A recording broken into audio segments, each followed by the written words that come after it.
Jadi antum setelah membaca Al-Fatihah, seharusnya antum mencari surat-surat yang dibacakan sesuai dengan kebutuhan antum. Cari ayat-ayat yang sesuai dengan kebutuhan kita. Karena dari Al-Fatihah sampai dengan An-Nas itu semua berisi kebutuhan kita. Saya baca cepat ya. Tapi nggak usah ditulis. Saya ulangi, tidak usah ditulis ya. Saya bacakan saja. Misal, sebelum lahir, tadi kan ikhtiarnya Quran surah kedua ayat Quran surah ketiga ayat 38 sampai 39. Keadaannya Quran surah 19 ayat kedua sampai dengan ayat ke-11-nya. Begitu dia mulai mengandung, bagaimana kandungannya supaya baik, Quran surah ke-7 ayat ke-189.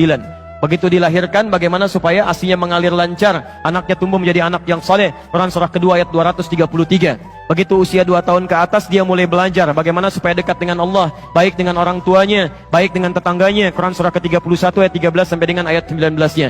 Kemudian dia mulai belajar supaya cepat menangkap pelajarannya, Quran surah 9 ayat 122. Supaya meningkat prestasinya, Quran surah 58 ayat yang ke-11. Kemudian dia mulai meningkat lagi pendidikannya, mulai mendapatkan teman-teman bergaul. Bagaimana supaya tidak bisa merubah keadaannya, supaya lebih dekat dengan Allah, tidak terjebak dalam pergaulan bebas, Quran surah ke-49 ayat ke-13-nya. Ada yang serius datang mau melamar, bagaimana menyikapinya, Quran surah ke-4 ayat yang ke-4. Terjadi pernikahan, Quran surah 30 ayat ke-21. Setelah menikah, bagaimana membagi tugasnya, supaya tidak gelisah dalam pembagian tugas, tidak saling menyingkirkan satu dengan yang lainnya, Quran surah ke-4 ayat 34. Setelah dia menikah, suami mulai mencari nafkah.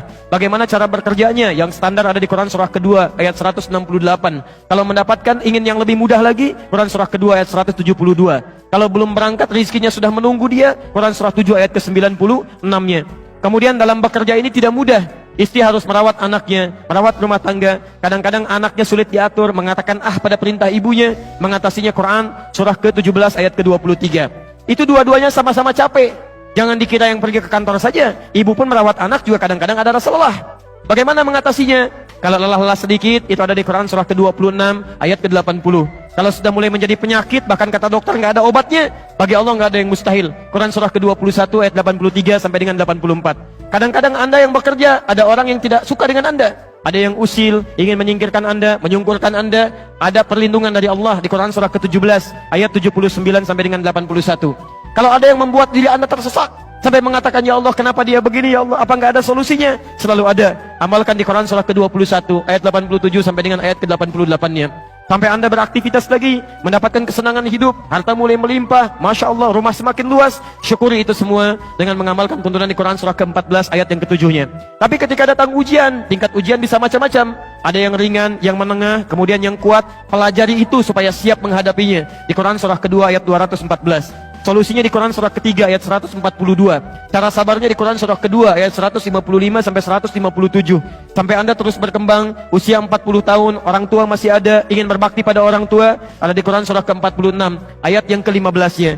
Sampai kemudian Anda semakin sepuh, mengatakan, ya Allah, apakah saya akan hidup untuk selamanya? Tidak. Satu saat kamu akan meninggal. Bagaimana cara meninggalnya, ya Allah? Kamu akan kedatangan maut di Quran surah ketiga ayat 185. Maut itu datang lewat malaikat yang diutus, Quran surah 32 ayat yang ke-11. Bagaimana cara diambilnya, ya Allah? Kalau kamu ingin tenang diambilnya, kerjakan amal saleh, maka kamu akan dipanggil dengan kalimat yang menenangkan. Ya ayyatuhan nafsul mutmainnah, Quran surah 89 ayat 27 sampai dengan ayat 30. Tapi kalau kamu banyak amal salah, tidak ada amal saleh, maka panggilannya akan sedikit menegangkan. Quran surah ke-8 ayat ke-50 sambil dipukulin malaikat. Ya Allah, saya telah mengalami malam pertama di alam dunia. Bagaimana malam pertama di alam kubur? Apakah menyenangkan atau ada persoalan? Kalau ingin senang, Quran surah ke-3 ayat 169 sampai 172. Kalau kamu ingin sedikit menegangkan sambil ditampakkan neraka jahanam dari mulai pagi sampai dengan sore, boleh. Ada di Quran surah ke-40 ayat 46 sampai dengan 47-nya. Ya Allah, bagaimana suasana hisab? Apakah menyenangkan atau tidak?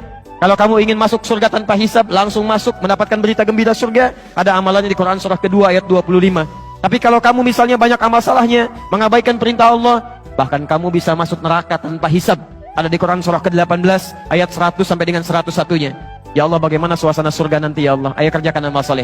Ada surga bersama Rasulullah tingkat yang paling tinggi. Amalan di Quran surah ketiga ayat 31, Quran surah 59 ayat yang ke-7, Quran surah 33 ayat 21.